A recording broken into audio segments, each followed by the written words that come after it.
Reasonable price থাকে। একটা MNC হাউসের প্রোডাক্ট, আমি যে প্রোডাক্ট এমএনসির কাছে কিনবেন সেই প্রোডাক্ট আপনি আমার কাছে কিনবেন তার 50% দাম। তো সেটা একটা বড় ফ্যাক্টর, সেই টাকাটা নিয়ে যাচ্ছে বাইরের দেশে। তো আমি কেন বাইরের দেশে, আমার দেশের মালিক যদি সেটা বানাতে পারে তো সেটা তো অবশ্যই দরকার। তো বাকি খুব ভালো লাগলো। তো প্রণবদাকে আমি 2-4 শব্দ বলার জন্য আমি প্রণবদাকে দুর্গা মাতা কৃষি মন্ত্রণের তরফ থেকে নতুন বছরের সবাইকে শুভেচ্ছা। কৃষক বন্ধুদেরকে আগের বছর আমরা ওর গ্রামে একটা মিটিং করেছিলাম আইপিএলের, এই বছরে শ্রীপুরে হলো। আইপিএলের তো ব্যবসা ভালোই হয় বা চাষিরাও সেটা ইউজ করে, রেজাল্ট ফিডব্যাক ভালোই হয়।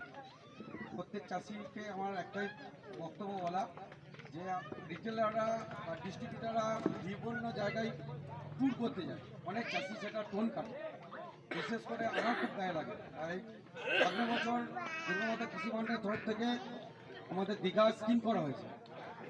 যারা বড় এবং আমন দুটো সিজনের মাল দুর্গামাতা কৃষি ভাণ্ডার থেকে নেবে, যে কোনো কোম্পানি, তাদের সিনজেটা হোক, ফায়ার হোক, আইপিএল হোক, ইউনিভার্সাল হোক, কোনো মানামানি নেই।